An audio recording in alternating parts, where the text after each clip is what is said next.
Hello, and a really warm welcome, especially to you, our Libra or Libra rising listeners. We're diving deep into October 2025 for you today. Yeah, getting into that celestial roadmap, it's shaping up to be quite a month. I mean, maybe less of a simple transition and more of a total metamorphosis. Metamorphosis is definitely the key word here. Sure. Our mission really is just to map out these planetary energies, help you get prepared for what's coming.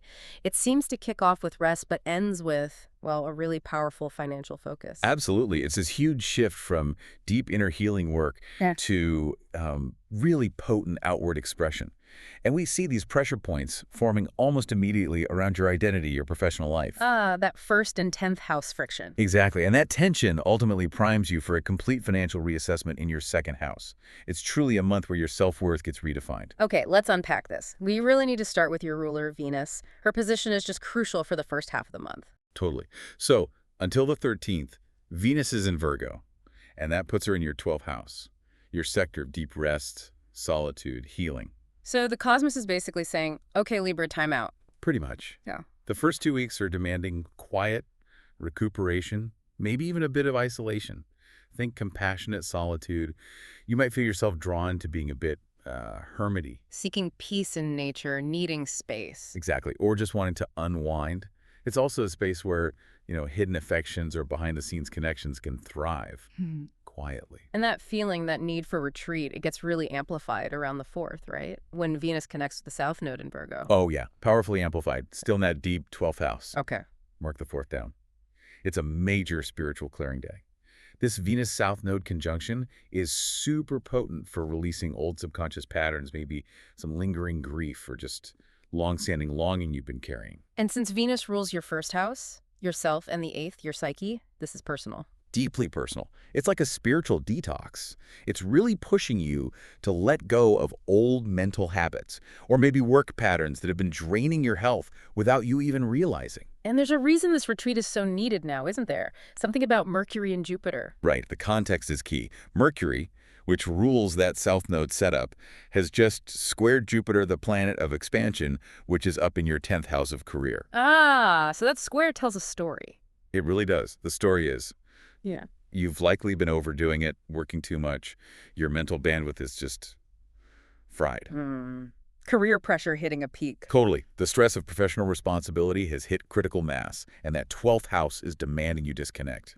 Mandatory. So this is the time to actually do the spa day or lighten the schedule. Yes. Or even think about that trip abroad. Foreign lands also fall under the 12th house. It's all about stepping back. But it's not necessarily easy to step back, is it? Around the 11th, Venus in the 12th runs into opposition with Saturn retrograde. Yeah. Saturn's in your 6th house. Health, routine, work. That opposition is a classic speed bump. Bit of a challenge. So the 11th is a day to watch out for. Yeah. What? Blocks, delays. Exactly. Blocks, delays, maybe even endings related to your daily duties. It really challenges your ability to find any joy in the grind, The message is crystal clear. Your current work routines or health habits, they're just not sustainable. And we should probably touch on the practical side, too, because Venus also rules your 8th house debts, loans, shared resources. Good point. If that routine breaks down because it's unsustainable, you could see consequences with health costs or maybe managing debt. This opposition basically confirms you have to integrate that necessary solitude with a genuinely sustainable routine. It sounds like it echoes that reality check from the solar eclipse back in September Yeah. about hitting a wall with unsustainable habits. Precisely. It's the same theme playing out, demanding action now. Okay, but there's good news, right? The narrative shifts pretty dramatically mid-month. Oh, hugely. After the 13th, Venus bursts into Libra, your first house of identity and self. And suddenly, all that internal peace you hopefully cultivated translates into massive outward appeal. Okay, this is the glow-up moment. Finally. This is it. Your personal allure, your charm, your grace, it all gets a huge boost for the rest of October. You don't just feel better inside. You actually look better, project better. And there's real energy behind this appeal. Serious energy. Venus in Libra makes lovely trines to Pluto in your 5th house. That's creativity, fun, dating, kids. And also trines Uranus in your 9th house, travel, higher beliefs, education. Wow, okay, so that combination feels... Youthful, Energetic, like you're ready to spruce up your appearance, maybe Yeah. you book that conference you were thinking about, or finally plan that trip. The launch is successful, liftoff. Liftoff. Love that. But successful launches can sometimes come with growing pains.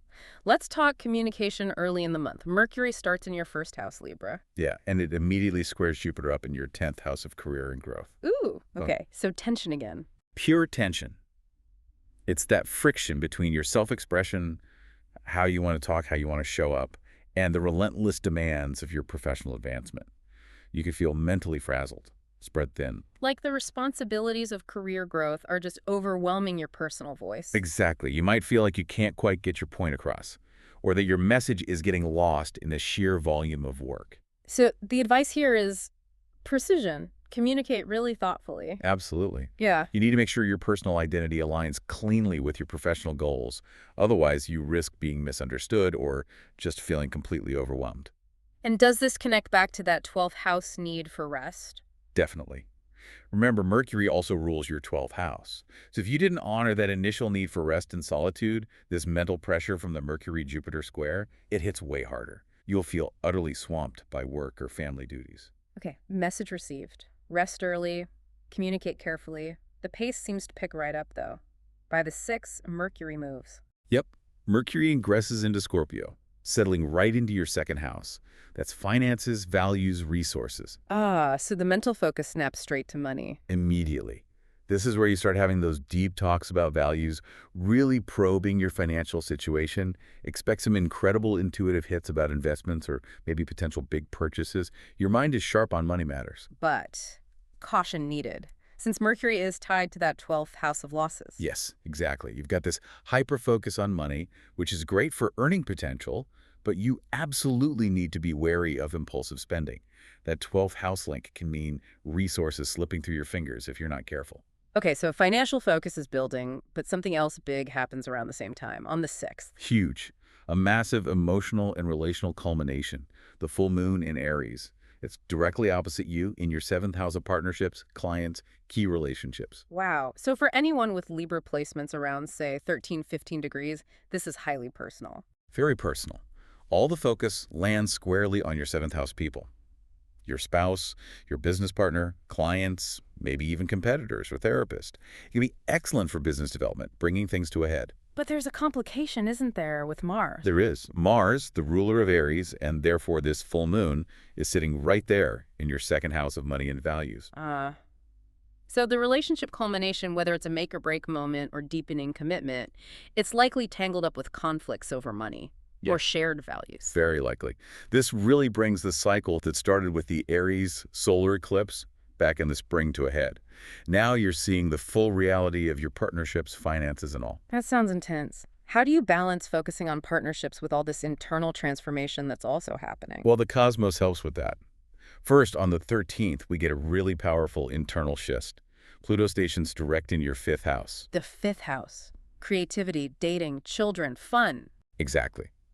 Pluto going direct there means the engine of transformation in those areas is fully back online. It really empowers your heart space, your romantic evolution, your creative projects. You feel ready to embrace that youthful, fun energy again. Okay, that feels like good timing. Then what happens next? Shortly after, around the 16th, the Sun, now in your 1st house, squares Jupiter in the 10th. So we see that same tension point again. The self versus career growth tension. Right, but amplified now because the Sun, your ego, your vitality, your core self is involved. So this could really inflate the ego, push hard for professional expansion. It absolutely can. You might feel incredibly powerful, enthusiastic, ready to take on the world, but there's a definite risk of coming across as maybe overly confident, even a bit cocky in your public roles. So again, the advice is moderation. Seek genuine alignment, not just pushing. Precisely. You want to ensure your professional reach doesn't exceed your grasp, especially in how you communicate that newfound confidence. Keep it grounded. And then the real climax of this identity renewal arrives on the 21st. New moon in Libra. Yes, right in your 1st house. This is the absolute pinnacle of the month, especially for late degree Libra, say 27, 29 degrees. This is the time to plant seeds. Absolutely. For the next 6 months, focused entirely on your self-appearance, renewing your identity, improving your career trajectory, setting those personal goals, and because Venus, your ruler, is already in Libra. It adds extra charm and power. Immense charm and transformation power. It's a really potent new moon for you. Okay, so that new moon launches the second half of the month, which you said is dominated by the Scorpio powerhouse. Exactly. The focus shifts intensely onto your second house money, values, self-worth, and it kicks off around the 20th when Mercury and Mars meet up there. Mercury and Mars together in Scorpio in the money house. That sounds energetic. Explosive energy. Focus squarely on finance. It's fantastic for earning, for being aggressive about asking for that raise or pursuing new clients. So what's that? That same energy is incredibly impulsive. It can absolutely burn a hole in your pocket, leading to rash spending decisions. And since Mars governs both finance and relationships for you, Expect potential arguments about money with partners. very possibly, fiery debates are definitely on the table. And this timing is crucial too, because we're entering the pre-shadow for Mercury retrograde. Critical point, yes. This Mars-Mercury conjunction is already making you reevaluate investments, financial goals, maybe big purchases you're considering, cars, gadgets, travel plans. So the universe is basically saying, think twice, maybe 3 times before you buy. Pretty much. Be smart. Research thoroughly. If you do buy something major, understand there might be buyer's remorse later when Mercury actually goes retrograde.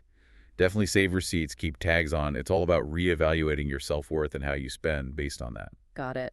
And the financial focus gets even stronger. It does. On the 22nd, the Sun enters Scorpio, joining Mercury and Mars in that potent second house. Because the sun illuminates everything. Your entire financial sector comes under the spotlight.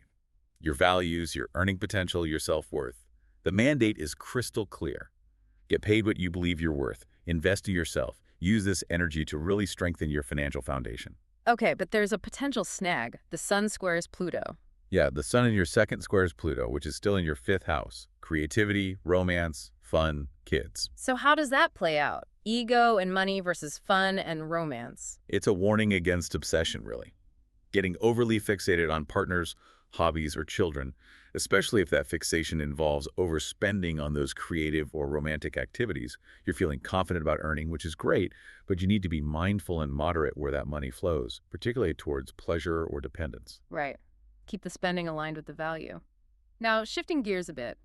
On that same day, the 22nd, something happens with Neptune. Yes, Neptune retrogrades back into Pisces, joining Saturn back in your 6th house of health, work, and daily routines. Okay, Neptune and Saturn together in the 6th. That sounds complicated. It is a complex mix. It deepens your intuition regarding health, habits, and how you serve people through your work. But Neptune can dissolve boundaries, while Saturn wants structure. So there's a risk of, what? Burnout, lack of clarity around work or health. Exactly. That Saturn-Neptune blend in the 6th can lead to tricky boundary issues.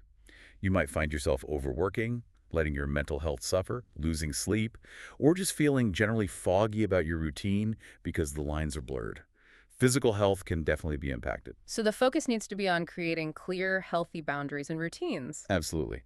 Between October and roughly next February, while both are in Pisces, the mandate is to really iron out all the details related to pets, diet, daily habits, your job situation, and notice the link back to the second house.